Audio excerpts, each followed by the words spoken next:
ครับกดนี่ก็จีนิ้วนี่ต้องใช้2 อันนะเส้นเดียวก็ได้ซอส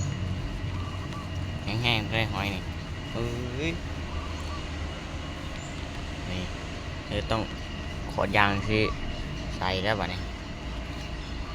ดูเขาได้หัดไว้ไปมวยมันดมมันดูดแล้วก็มาขั้นตอนที่2นี่เกา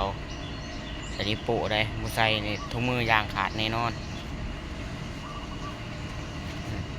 แล้วเตรียมเด็ก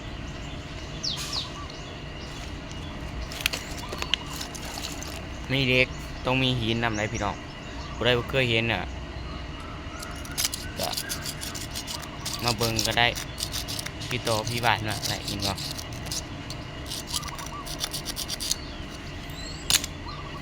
หรือว่าที่เขาไปเอฟแดงเขียนพื้นคำว่าเขาไปในYouTubeแดงเขียนคำว่าเขียนว่าพี่หวานก็เกิดขึ้นแล้วชีวิตดูตอนก่อนแกให้เบิ่งพี่น้องดูอวดหรือไม่อวด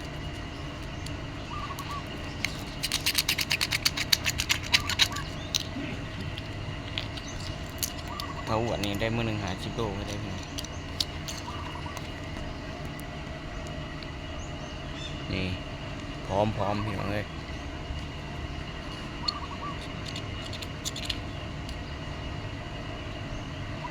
นี่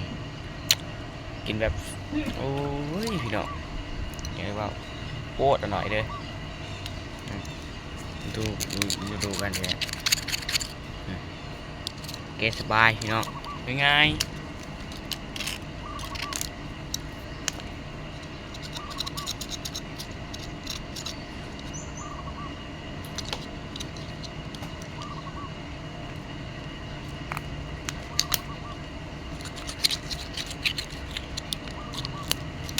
นี่ใส่นี่เขาจะเห็ดหัวเด้อพี่น้องแล้วนี่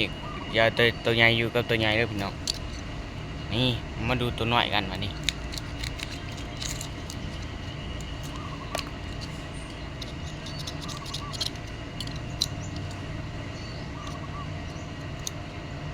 อันตรงชี้ก็ใช้กำลังเดียวกันเลยพี่น้องใส่กับตัวน้อยด้วยรวมกัน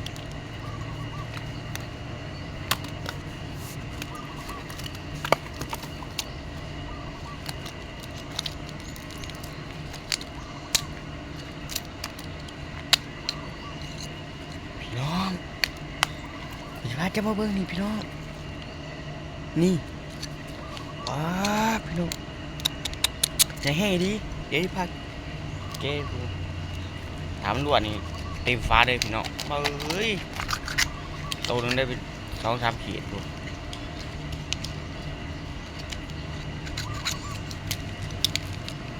โอ้ยพี่น้องดูสิใส่ไม่ได้พี่น้อง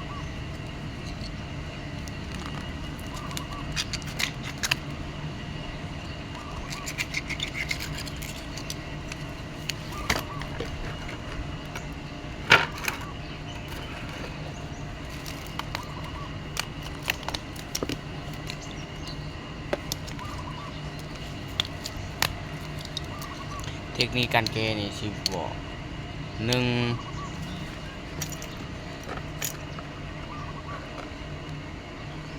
ที่1แล้วกันเด็กนี่มันจะแทงมือเขานี่แทง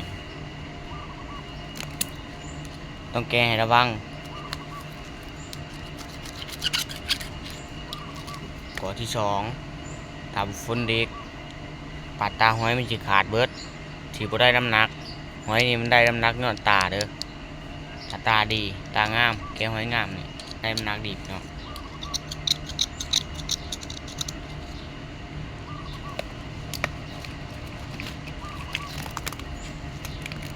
ใช้ฝากกดติดตามด้วยพี่น้องเด้อใน YouTube แปลงหันได้กับใน TikTok ด้วยพี่น้องเพราะว่าเขาไม่ได้คลิปลง3 วันใน TikTok พี่น้องเด้อ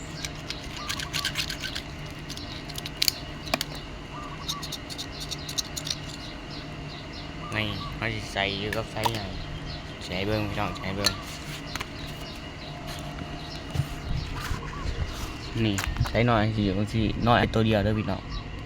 นี่ถ้าได้ตัวเดียวหน่อยได้ตัวเดียวนี่ตัวใหญ่ค่อยแย่ไปช่องกระมังเด้อพี่น้อง